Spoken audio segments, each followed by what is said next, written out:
Eat, pray, love, or eat, love, pray. What do you do first? You eat first, then you do a little praying, and then you do a little fucking. I don't know. That looks horrible. No, it looks good. It's a chick. It's a chick thing. You know, Total we're not chick supposed flick. to.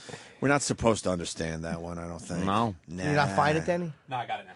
What happened was I did a goof review on Red Eye last Monday. So, can we hear the goof review before you do part 2 of this, Jimmy? Yes. Okay. Good. I wouldn't object. By the way, here's the setup. But you're setting it up by saying you purposely were doing a goof review of Eat, Pray, Love. Greg had said to me, Gutfeld emailed me, goes, look, I would love you to be my Eat, Pray, Love correspondent. Because I'm so wrong for it. And it was before the movie had come out. I had obviously not seen the movie. So it was a goof segment that I was going to review the film. And that's where the comedy comes in. Well, let's hope, the guys. comedy. All right, here's Jimmy goof reviewing Eat, Pray, Love. Everyone knew that. On Red Eye last Monday. On Red Eye last Monday. Oh, hold on a minute. Nice, huh? It's sensuous, succulent, and life-affirming. And it opens this Friday. I speak of that movie, Eat, Pray, Love. It's a liberating tale of a woman's year-long trip to 3 far-flung countries of the world. The character, played by Julia Roberts, finds herself embarking on a search for pleasure, spiritual enlightenment as a way to find balance in her life. It's not just a travelogue, really. It's an empowering story of self-fulfillment. With me now is Jim Norton, our Eat, Pray, Love correspondent. Jim, by the way, thank you for becoming our Eat, Pray, Love correspondent. Thank you for asking me, Greg. Well, you know what? You were the first person I thought of because I think should have been. Yeah, you've been preparing for weeks for this movie, haven't you? I really have been. I've been meditating on the toilet and puncturing my own testicles. Yeah, really. Interesting. Now, the movie begins. She's a wreck. The Julia Roberts character's a wreck. She's bankrupt. Her wedding's over, and she just says, "You know what? I'm going to get up and I'm going to leave." What kind of message does this send to American women? It's important, Greg, because it says that no matter how lousy a wife you are or how bad an employee, how horrible you are with money, there's always time for vacation. Yes, exactly. Just get up, go to Karachi. Yeah, exactly. Well, you know, she goes to Italy, and you know what she does? She savors the simple Italian foods on her first date. She eats a lot of gelato. She really does. And then there's that wonderful scene at the end where she's vomiting gelato and Jägermeister into a gutter. Yeah, it's interesting, you know. A lot of movies wouldn't show that. No, but they do, and then Eric Roberts comes over and overacts again. It's really a nice moment. It's unusual, because they're related, yet they share a love scene. Yes. Which makes no sense. Yeah, and yet he stayed here, and she went way up there. It's really comforting for both of them. Now, she takes a language course. She does. Yes. Through a series of wacky mishaps. Yes. She has to say, it's an emergency, where's the toilet? In 40 different languages. Really? That's so beautiful, though. It really she does was. find the toilet. Half the time she does, half the time she has to improvise, Greg. Hats, fields, whatever she can. Steins. Oh, that Julia. She's charming no matter what she does. A hole in the ice in Alaska.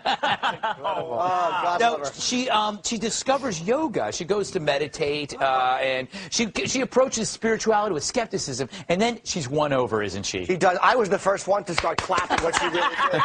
Because I didn't know if she was going to overcome. Yeah, you had no idea, did you? Oh, it was heartbreaking, these yoga scenes, and I'm sipping my chamomile tea, and I'm lactating, and I'm thinking about my vagina and motherhood. Yeah. And then she finally realized what she was supposed to realize. And Yeah. I don't want to blow it for everybody, but really, it was inspiring. What happens at the end of the movie? I mean, I don't want to spoil it for everybody, but does she finally find her true love? She really does. She goes to India, and she begins traipsing barefoot through the slums and falls in love with the smell of garbage and a man with one foot. Oh, wow. See, it doesn't matter if you are missing a foot. Is that the message? That is the message, because she holds up his good one, and she goes, this is going to go, too. And then she kisses it, and the film ends. She's marvelous. Did you smell Oscar? Oh, Greg, this is the finest film I've ever been forced to sit through at gunpoint. Yeah. It really was wonderful. All right. Well, you know what?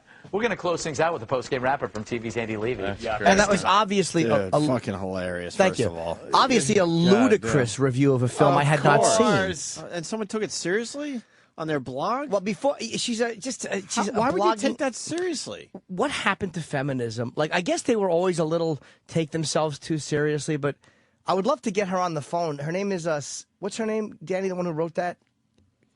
Not even to yell at her, but I really don't want to. Sarah, I can't. Sarah Arboleda. I would love to just talk to her and go like, how do you not understand that the comedy, whether you thought it was funny or not, that's a subjective thing. But it was in the ludicrousness of the review. Yeah, it was obvious a comedy thing. It's like in The Jerk, when he goes, "Damn these glasses, son," and Steve Martin points at them and goes, "Okay, I damn thee." Yeah.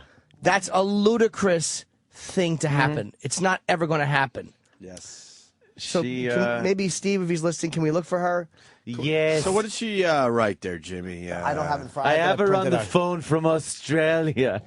She wrote, oh, it's long. I don't want to read the whole thing. Where's the part? Can I have it printed out? I'll say I have no desire to read Eat, Pray, Love when it was a book, and I have even less desire to see it now that it's been made into a film. So she has not read it or seen it. Okay. I was content to argue that my lack of interest was because, for whatever reason, the film just doesn't appeal to me. But after hearing comedian Jim Norton's sexist review of the movie, I'm beginning to worry that it has something to do with the stigma attached to lady films, especially lady films in which the lady in question is trying to find herself, not just get a man. And then she goes into her favorite film of all time is Stand By Me. I would really like to edit this. And then at the bottom, she bashes, fuck. I don't want to just paraphrase because I don't want to rob what she's. I'll have to read it. I can't. All right, so we'll have to go back to this, I guess. My favorite movie of all time is Stand By Me, and while I vehemently argue that it's because the film so perfectly encapsulates the moment of childhood right before gender really starts to matter, I also admit that I hated explicitly female counterpart now and then with a passion. We already know that female comedians are absent from the big screen, but what about dramatic actresses? Is that female protagonists are less interesting, or just less interesting films are typically made about them? I know that this is hardly a groundbreaking argument, but Norton's comments infuriated me, if for no other reason than because he seems to suggest that a woman's spiritual journey of self-discovery is frivolous, irresponsible, and worst of all, boring. It is boring. It is boring. Shut it. But what annoys Coming me, from where we sit. but this is again her. I don't have the agenda. This chick does. You were fucking around. A movie about self-discovery, regardless of gender, is boring to me. And for her to assume that it's because it's a woman, it made her angry as a woman. Wow, that's real female empowerment. Have a great sense of humor. Then she goes, first, there's Norton's completely unoriginal misogyny about the unimportance of a woman's self-discovery. And it was like, you dummy. To think that that was about a woman's self-discovery being unimportant when I am making fun of the film I haven't seen. Yeah. And then she goes into the chamomile tea and the lactating line. Yawn, we get it. Women's films are boring. Oops. There's more. I'm sorry. There we go. Okay, yawn, we get it. Women's films are boring and they're all about emotions and junk. Where were the guns? Where were the nameless hot chicks? And it's like... At my house. If you only knew the kind of films almost every film I love does not have nudity in it, you dummy. It's like she's annoyed about a movie review of a film, a book she has not read, a film she has not seen, about a comedian that she obviously knows very little about.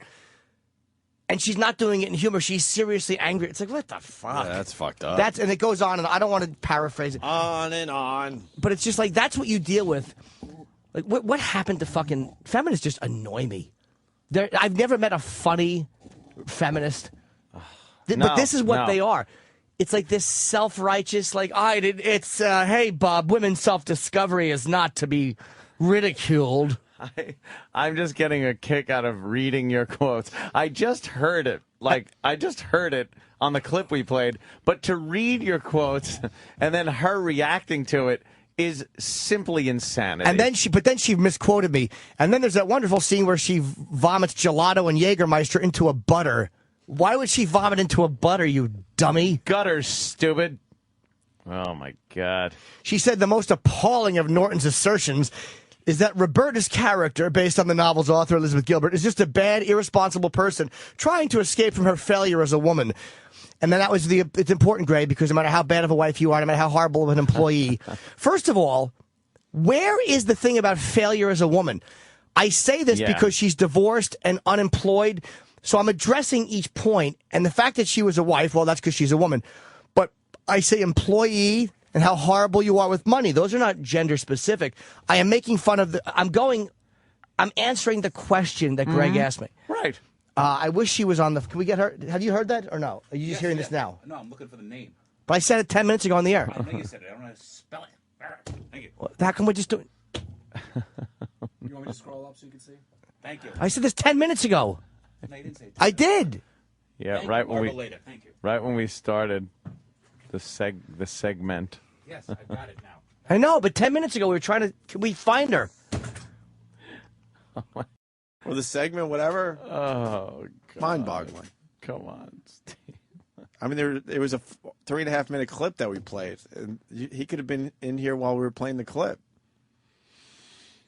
Whatever. Or just Googled the same thing I told Danny to Google. Yes. Did I do that on the air or off the air? But you could really kind of find it. You Well, could, we did say the name. if you're the producer, you can find shit. You have to be able to find shit. So. And that's how you. What's the name? I could find her number. It's just that, it's either what's. I only Yeah, have yeah. one Can you screen to find her work number? with. Can you Yeah, try? could I probably do appreciate it. that. I didn't. Oh my God. Let's go to Jeff in Cleveland. Jeff.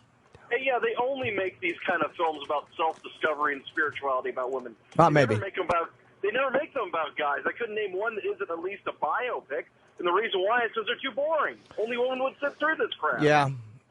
But to imply that it was based in misogyny, instead of just this is a boring concept to me because it's a boring concept. Her assuming that she knew where I was coming from was being misogynistic is what drives me fucking crazy. So irritating. And what's the movie about? She eats some good things. I don't know. She finds some spirituality. I don't know any more than she does. And a few lovers over there. And that makes her a better person when she comes back to and then America? It's wonderful. Yeah, then it's fantastic. Okay. If you made the movie with Anthony Bourdain or something, then I might watch because it'd be cynical and funny. And wouldn't the movie do better if it was a frump in the lead role instead of Julia Well, why Roberts? would it We're be? supposed to She's think a hot piece of ass like Julia Roberts would have all this shit going wrong? She's getting to be frump. A little long in the territory, tooth? Yeah. Yeah, Or she's maybe- definitely in She's still frump all right, territory. man. She's still all maybe a right. female Although she has a comic, witch's nose. Dude, I gotta admit that fucking perfume stuff killed my throat. Oh, I'm sorry, man. Oh, wow. Why did it spray? That's a drag. It just like I feel Really? right at the base of my throat where my nose and throat like meet. Oh, man. It's like and then I drank my water and it had some in it. I guess it had settled. All right, cool. Maybe Steve will send them out to sell the cologne soon. Steve. Are you mad at Steve? Someone said I'm annoyed because to me that's just like, come on, man. We were doing this segment. We should have been on this a few minutes ago. And if you can't get her, I understand that it's last minute. But to only come in at that point and ask does bother me, yeah. Someone said Steve just doesn't know how to call a woman. All right. I mean, everyone wants to talk about fishing, but we got to take a break because Sarah, the blogger, took our invitation. Good. She's calling the show today. That's from nice. yesterday. Remember? Yes. She blogged about my review on Red Eye of Eat, Pray, Love. And my issue with her is not that she didn't think it's funny. Let me say that right from the get-go. I have no issue with somebody not thinking something's funny. That's Whatever, right. Yeah, and come on. It's But comedy you got to subjective. understand that the guy is going for some laughs and not serious. Yeah. And she seemed to not get that point. Can we replay the review out of break so it's fresh in everyone's mind? Yeah, and then we'll go right to her. All right. Okay. So you'll hear Jimmy's review once again from Red Eye. It's worth playing again because it was really, really funny. And right after that, we'll have Sarah on who just try to, kill you. She wasn't happy. Yeah, she wasn't happy with you being funny for some reason. She was displeased. So we'll get to the bottom of that in a few minutes. The Opie and Anthony Show. 866. That's 866-969-1969. Sirius XM. The virus. Yeah, this is the Opie and Anthony Show. Damn it. Wow, and I'm not even hungry. That was nice, huh? It's sensuous, succulent, and life-affirming. And it opens this Friday. I speak of that movie, Eat, Pray, Love. It's a liberating tale of a woman's year-long trip to 3 far-flung countries of the world. The character, played by Julia Roberts, finds herself embarking on a search for pleasure, spiritual enlightenment as a way to find balance in her life. It's not just a travelogue, really. It's an empowering story of self-fulfillment. With me now is Jim Norton, our Eat, Pray, Love correspondent. Jim, by the way, thank you for becoming our Eat, Pray, Love correspondent. Thank you for asking me, Greg. Well, you know what? You were the first person I thought of because I think should have been. Yeah, you've been preparing for weeks for this movie, haven't you? I really have been. I've been meditating on the toilet and punching my own testicles. Yeah, really. Interesting. Now, then the movie begins. She's a wreck. The Julia Roberts character's a wreck. She's bankrupt. Her wedding's over, and she just says, "You know what? I'm going to get up and I'm going to leave." What kind of message does this send to American women? It's important, Greg, because it says that no matter how lousy a wife you are or how bad an employee, how horrible you are with money, there's always time for vacation. Yes, exactly. Just get up, go to Karachi. Yeah, exactly. Well, you know, she goes to Italy, and you know what she does? She savors the simple Italian foods on her first date. She eats a lot of gelato. She really does. And then there's that wonderful scene at the end where she's vomiting gelato and Jägermeister into a gutter. Yeah, it's interesting, you know. A lot of movies wouldn't show that. No, but they do, and then Eric Roberts comes over and overacts again. It's really a nice moment. It's unusual, because they're related, yet they share a love scene. Yes. Which makes no sense. Yeah, and yet he stayed here, and she went way up there. It's really comforting for both of them. Now, she takes a language course. She does. Yes. Through a series of wacky mishaps. Yes. She has to say, it's an emergency, where's the toilet, in 40 different languages. Really? Oh, that's so beautiful, though. Really she does find the toilet. Oh, thank God. Half the time she does, half the time she has to improvise, Greg. Hats, fields, whatever she can. Steins. Oh, that Julia. She's charming no matter what she does. A hole in the ice in Alaska. Oh, God love her. She discovers yoga. She goes to meditate, and she approaches spirituality with skepticism, and then she's won over, isn't she? She does. I was the first one to start clapping what she really did. Because I didn't know if she was going to overcome. Yeah, you had no idea, did you? Oh, it was heartbreaking, these yoga scenes, and I'm sipping my chamomile tea, and I'm lactating, and I'm thinking about my vagina and motherhood. Yeah. And then she finally realized what she was supposed to realize. And I don't want to blow it for everybody, but really, it was inspiring. What happens at the end of the movie? I mean, I don't want to spoil it for everybody, but does she finally find her true love? She really does. She goes to India, and she begins traipsing barefoot through the slums and falls in love with the smell of garbage and a man with one foot. Oh, wow. See, it doesn't matter if you are missing a foot. Is that the message? That is the message, because she holds up his good one, and she goes, this is going to go, too. And then she kisses it, and the film ends. She's marvelous. Did you smell Oscar? Oh, Greg, this is the finest film I've ever been forced to sit through at gunpoint. Yeah. It really was wonderful. All right. Well, you know what? We're going to close things out with a post-game wrap-up from TV's Andy Levy. Yeah.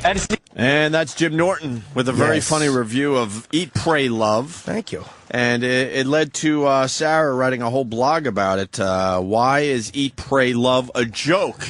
It's Sarah Arboleda. I'm going to guess this is how you say the last name. Arboleda. Yeah, we got her on the hotline right here. Sarah, welcome to the Opie and Anthony Show. Hi, thank you for having me. Hi. Now, Jimmy was very confused by your blog. We got Jim Norton across the way from me here. Yeah, it didn't. Let me start, Sarah, by saying it wasn't about you thinking it was funny or not funny. That's a completely subjective opinion. So if something didn't strike you as funny, that's, it is what it is. But my question is, why the reaction? Like, did you not understand that I had not seen this film and it was a ludicrous review? Oh, no, absolutely. The premise that you had not seen the film. I mean, I haven't seen it either. And to be fair, I did find it funny. It was funny. But, no, it was going off of the concept that having not seen the film, having only seen the trailers and the awful advertising for it, that it was coming across as, just another one of those silly movies where women find themselves. And that was the part I was having the problem with. Well, I'll be honest. I mean, that's really not what the intent was. It was just to be ludicrous. But self-discovery, I am bored with it, and it does focus more on women. But that's even in the self-help section of a bookstore. There's very little. You may have Male Sexuality by Bernie Ziegfeld and a few other books, but it's all about women's self-discovery. And that whole journey thing kind of bores me at this point.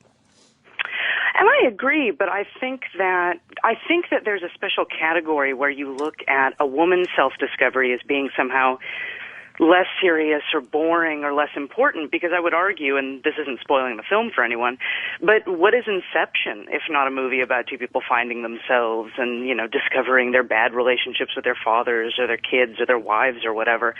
And I kind of feel the same way that you do about women's films. If I have to see another movie with a 40-year-old man in a shitty marriage with a shitty wife and shitty kids who's miserable and tired and, he has a bad job or whatever, I'm going to shoot myself.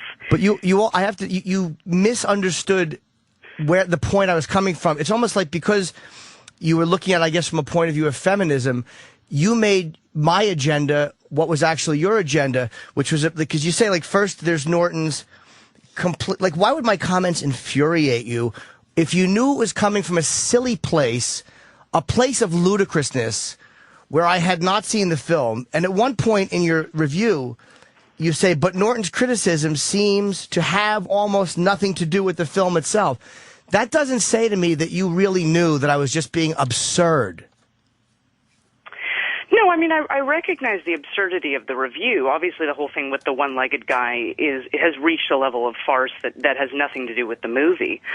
My concern was more from that place of it is funny, but it's still making fun of that concept of a woman's journey of self-discovery. And I know you're saying it doesn't have anything specifically to do with women. No. But that concept of like, I was thinking about my vagina and I was thinking about motherhood and I was lactating and so forth. It suggests that it is in some ways partly about the silliness of a woman's self-discovery. No, it was about the silliness of this film. It's like, don't you understand that when you start reading into things that are being made fun of and looking for the greater cause or the greater motive, I mean, you can find any motive in me that you want to if you look hard enough. And the reality is, I'm telling you, because I'm the guy that said it, I really didn't know what the movie was about. I was kind of going off of Greg's questions. Like when he said to me, there's one point where you say perhaps the most appalling of all this is Norton's assertion that Robert's character is just a bad, irresponsible person trying to escape from her failures as a woman. Because I said it's important, Greg, because that it says that no matter how bad of a wife you are, and no matter how horrible of an employee or how bad you are with money. That was just going off of Greg's question, because he said this person was divorced, and this person was out of work, and this person. So the thing for me was just to be funny and say go on a vacation. Had nothing to do with her failing as a woman. It didn't even occur to me. And I see the fairness in that, but then it still doesn't explain the comments about the lactation and the vagina. I'll tell you in all honesty, they were the same as the comments about the man with one foot. To me, that was a funny thing to say. To me, it was a joke to think that I was there clapping wildly and lactating because I don't have, well, female breasts. I kind of have man ones. Does conjure up a funny image. It's a funny image, just like, so is kissing. It's like you're accepting the absurdity of kissing a foot in a slum in India and saying, okay, this one's going to go next, but you're not just accepting that it's absurd that I was lactating and contemplating being a mother. Are you saying then that you don't feel that there were any sexist undertones to what you were saying? No. First of all, sexism is just like, what does that even mean in humor? I mean, why not just say that I was classist because I was making fun of poor people in India? And then you take me for task on saying go to Karachi, which was just an odd place for anyone to want to go on vacation because that's where Daniel Pearl was beheaded. It's like you're reading into sex and gender issues when I have also attacked cop buddy movies and made fun of every type of movie. It's like you're going into my motives, which you were incorrect about. And I accept that. I think my underlying problem is that have you seen the box office results for it? It was probably very good. I think The Expendables beat it, but I think that Julia Roberts is a huge box office draw. What'd she do? Like I want to say 30 million, something like that. I think it did like 22. Oh, okay. And yeah, but the thing that people reported on was that The Expendables did better than Eat, Pray, Love, and both of them are being called bad movies. But The Expendables did better than Eat, Pray, Love simply because women are more likely to go with their male partners to go see an action film than male partners are going to go with their female partners to see something like Eat, Pray, Love. Possibly. And I do, Not even possibly. And I do think that's true. Well, and I do think that in part, although your comments were ridiculous, and I accept that, and I did find them funny, I'm not saying that I sat there, raging with feminism with Rosie the Riveter behind me.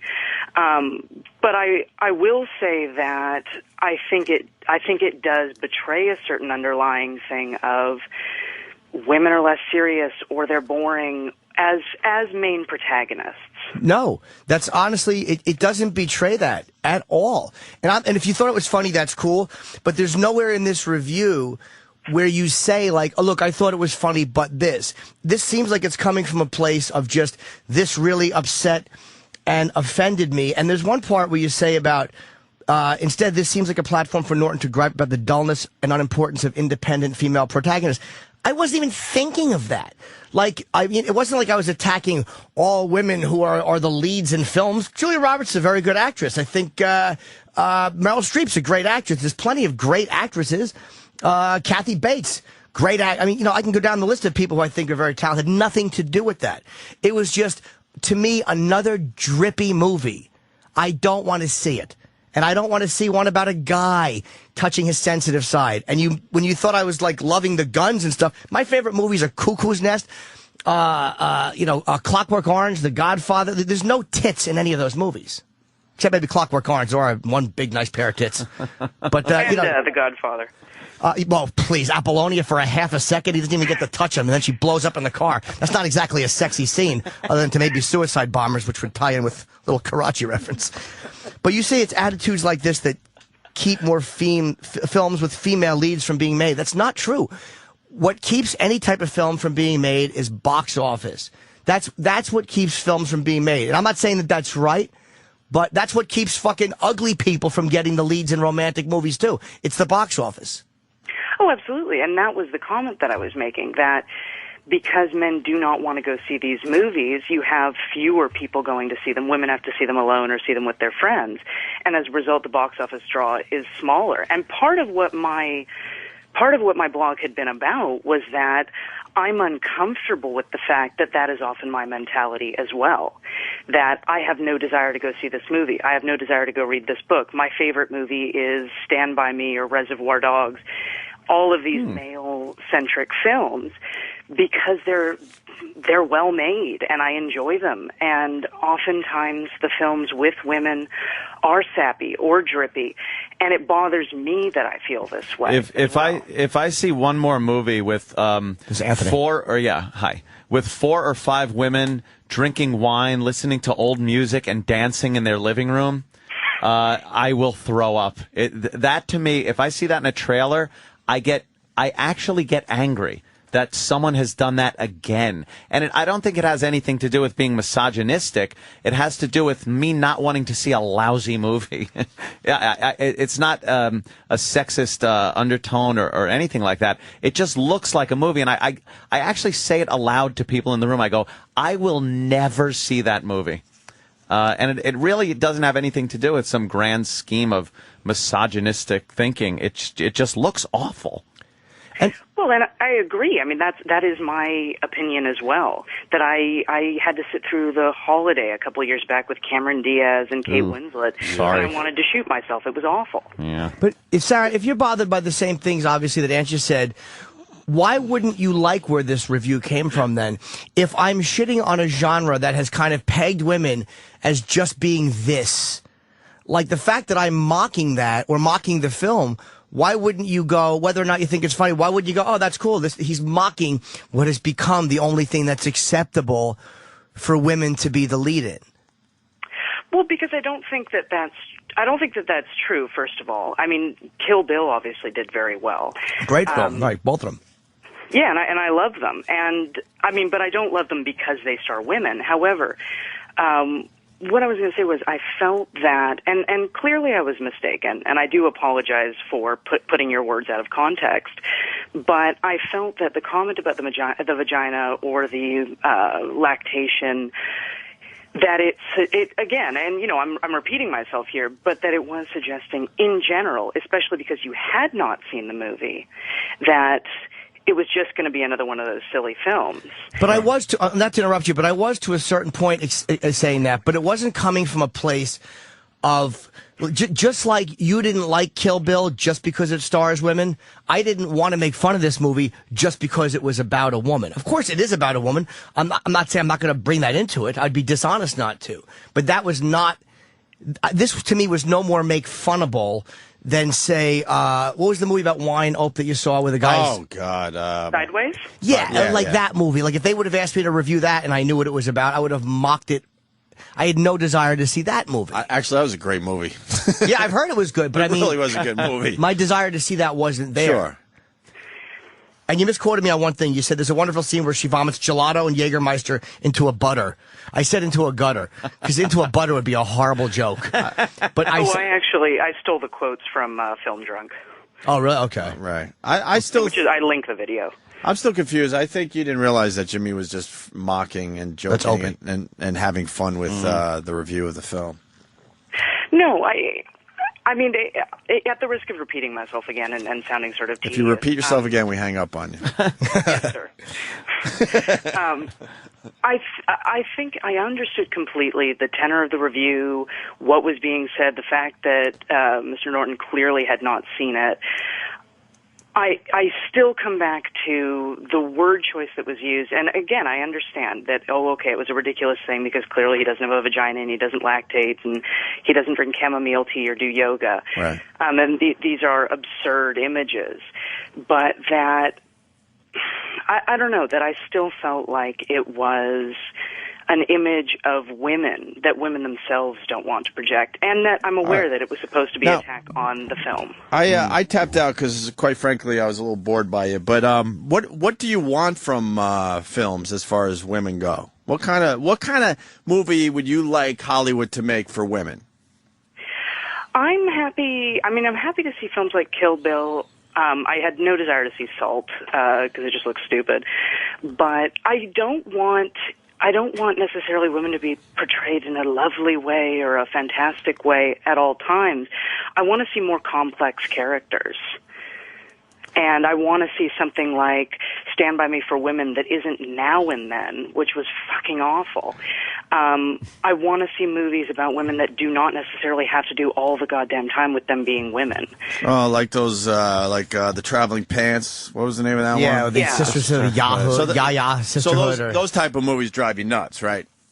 Right, because it's always about your discovery of, tampons or whatever. Yeah, it is. And you know what? Your issue is with Hollywood, and I don't disagree with it. But what happens is with feminism or any type of quote-unquote special interest, where they go wrong, I think, is they begin to take themselves too seriously and to look for, again, that greater good or that in every single thing, like PETA members who cannot make fun of animal suffering, or Black Panther members that cannot make fun of, or Republicans that cannot make fun of religion, or whatever the cause is.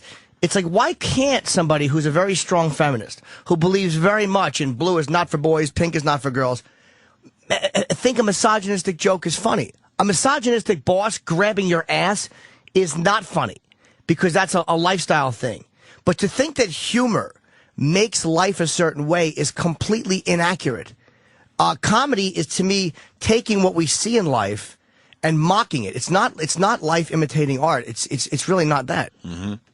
But then I will say this, like, I love Louis C.K., and he is incredibly misogynistic in his humor. No, he's great. And what you just said about how it is often art imitating life, well, then your comments were still a reflection on how most people see these movies or how most people see this kind of movie. Well, you know what? You're very similar to us. I'm starting to think that you might have just been on the rag that day when you wrote that blog. Jesus. Because I'm serious though, because you're in our wheelhouse. I mean, you like Louis and stuff, so you're not this over the top feminist. No, Who and are the you? site isn't. I'm confused by you either. Huh? The site isn't supposed to be about that either. Well, I came across that a little bit in this particular blog. Only in this one, because you said that Norton's comments infuriated me. And it's like, if for no other reason than because he seems to suggest that a woman's spiritual journey of self-discovery is frivolous, irresponsible. The thing is, though, I was kind of saying the same thing about this movie that you seem to be thinking, ugh, another one of these. You didn't want to read it. You didn't want to see it. But because there was a guy making fun of it and being ludicrous and even having a misogynistic tone in some of the... Of course I would have misogynistic tone in certain jokes, but that doesn't mean that I'm a misogynist or I wouldn't make fun of men with the same harshness. Oh, no, and that was the one thing that I regret that did not come across in that I was not calling you a sexist, but rather that I thought the comments were sexist, and as you've already said, they're just reflecting societal attitudes. So just that, I mean, it is hard, and a big part of the other part that I wish had come across a little bit stronger was that, yes, I feel this way too, and it makes me uncomfortable as a woman. I had a feeling that you'd be cool to talk to for some reason. It's like, I wasn't mad at you. I was like, again, somebody thinking I'm funny or not thinking I'm funny, I totally accept. But my only suggestion is you write well. I think you know, it's like, whatever your opinions are cool, but I just wish that feminists, because I agree with a lot of what feminism stands for. It just seems to me that as a movement, quote unquote, or as a thought process or an ideology, as things have gotten better, the arguments cannot be like, say, what they were in 1971. So the focus has shifted to a lot of harping on people's humor or harping on what people say as jokes or portrayed as. It's almost like it's become about unimportant things and scolding people as opposed to changing what are real attitudes. Yeah, I agree. And I think that the big focuses need to be on the real issues like the wage gap or what have you, or advertising for women. And I do a lot of, in my other articles, I do a lot of work calling bullshit feminists out. So this was perhaps a misstep for me where I was kind of going down the wrong path with being, the angry feminist, because that's never how you want to kind of come across, because you're always going to come across as a zealot and someone who can't be reasoned with. Well, let me give you a plug on the site, because there's a lot of stuff on the site. Before that, Jimmy, right. I think she owes you an apology. Sarah, I think it's only right. Agreed. All right. I want to hear a nice apology, please. That's Opie. Oh, hi. Am I making you uncomfortable? Sarah, can Very. you please apologize to Jim Norton? He's a very sensitive boy. Well, I do apologize. It does seem like I took the comments out of context, and that I clearly have not offended you, but made it seem as though you were something that you were not, and you were saying something that you were not. Thank you, Sarah. It was very nice. Let me plug this site. If you were in the office, I'd give you a nice pinch on the hiney. That's for that. Opie. He'd give your fanny a pinch. Jesus. Lovely. It's one word. It's zeldalily.com. ZELDALILY.com. And where are you? I was reading, our producer gave us a little bit of a bio on you. It said that you want to are you in college now? You want to come to the East Coast in the U.S.? Yeah, I'm up in Vancouver, BC, in Canada. Okay. And I'm hoping to come out to the East Coast for grad school. All right. Well, she was on. very nice, and Sarah was all right. it was nice talking to you, Sarah. All right, thank you for having me on. Thanks. All right, take care. Good job. You too. Bye. All right. That was very uncomfortable. That was really He uncomfortable. apologized. She was nice. She owes you an apology. But you know what It's it is? weird, though, because if she likes Louis C.K., then I don't even know why she wrote that article. Because people have these weird gut reactions, and it's like when I read something about myself, sometimes I get very angry, and this didn't make me angry because it was like, again, it wasn't about me being funny or not funny, but it was like, sometimes when you just talk to people a little bit, it's not as bad as it. It's always if we just talk things out as a society, And the fact that she was how many things we could overcome. Well, She was nice. I think the problem is what's infuriating when people don't even get the basics down of what they're writing about. Yeah. It was obvious that you were just goofing, and I don't think she realized that until she heard it again before she came on the air and discussed it with you. Yeah. She really thought hot? you were serious. I don't know what she looks. What's she look like? I don't know what she. Can't find a pic of her, huh? I don't Danny know. can't find a picture. It doesn't exist. Yes, Dan? Well, I think I have her Facebook, but it's like a group shot, so Oh, it you could don't be know like any one of them. which? Never Yeah, good. I'm not her friend, so I can't see her other Never pictures. good. A lot of girls out there get group shots with their hot friends, and then you just assume that they're one of the hot. I'm just going to assume that Yeah. it's probably not good because I noticed that the group shots and animals are usually a big fat slob. Yeah. So. When all the girls' pictures are animals. Yeah. When your profile picture is a cat, Yeah, you're yeah. a fat ugly bitch. God damn. That is so fucking true. And look at all of my pictures, and there's 22 pictures, and there's like the beach and a cat and fucking a car. You're just like, uh-oh. This is not I just see it. I just see it all the time. Anytime like there's like a new, friend request and it's just like some dog head or, because it works the same for guys too. It's not just Deny. women. Well, no, I'll accept it, but then I'll look at the rest of their pictures and go, oh, of course, Now it makes sense. Of course, you accept. You want all the friends Well, 'cause- as possible. Well, yeah, but you also Gotta get got the to numbers up. make sure and say because you have a bet with yourself that this is going to be some ugly fat person. So now that's you what- need to just make sure. Put them in a special category. That's all.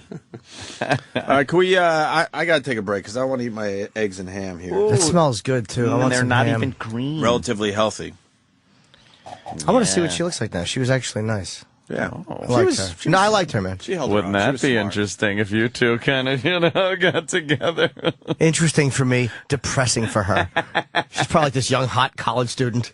I'm in my 40s. I have a girlfriend. Yeah, that could be. I want to bad. hang up when I said what kind of movies you want Hollywood to make for women, but then I was like, Jimmy's in the middle of this. I can't do that to him. Yeah, no, because she wasn't being. That was my hang up. She didn't. She didn't merit being That's crappy. not her, She was right? being nice. All right, quick Oh, break. that's her? Eyes closed. Oh boy, Yeah, what is she's that pretty about? good. It's a nice picture. That means she's got a funny eye. Which one is she in this picture then? Well, see, that's the She's got to be the frump. Yeah, on the right. look. The With the frump dress. Hang on. She's got to be. Let's see. It's not the fucking ginger. All right, let's pop this Yeah, up. see, look, because if I go back, hang on. Yeah. Uh-huh. All All right, dark hair, Dark fair hair. skin. Very fair skin. So- sort of an oval-shaped face. So then we go to the Facebook. That's got to be it right That's- there. that's With her. the frump dress. See? Oh yeah, That's her. no, you put your Oh, yeah, mouse. yeah, look. No, it She's, doesn't work like that. She's the frump with the big rump. Let me see. Open up the page. I can't. I'm not her friend. Can't you just make it bigger? I'm not a friend. I mean, I could do this if you want. No. All right, you guys continue. I gotta eat. You can do that. Eggs and ham. Yeah, she was nice. Just want to see if she... Well, yes, of course she was nice. But as men, we just want to see what she looks like. are For very- how shallow we are. Well, no, men are visual. Everyone knows that. Yeah, And then it's you hope they have- we're very visual. Okay. And you hope they have the personality to back All up right, their let's tits. see. That's- Right? Is that her? You think? It's got to be. She doesn't look like. She doesn't look like any of these other ones. Wow. Hard to say. Who looks like they write for the feminism blog in this picture? All right, you make a good point. Maybe it's just her sticking out from the sun. No. It's hard to say. I don't know. It's probably old boy haircut. What do you think, fellas? Old boy haircut. That dress is atrocious. Yeah, I'd say the dress is not. She probably has a nice little chubby hiney under there. You She's like the probably- big rump? I do, yeah. Underneath there, you That think might that's just it? not be a good shot of her because that woman in that photo looks older than like a college age. Yeah, girl. yeah. What the hell's going on there? Why don't don't you Facebook request her? know. Yeah, why don't you do that? I want to be a friend. I don't want to be a friend to a feminist. All right, let's go wee-wees and eat.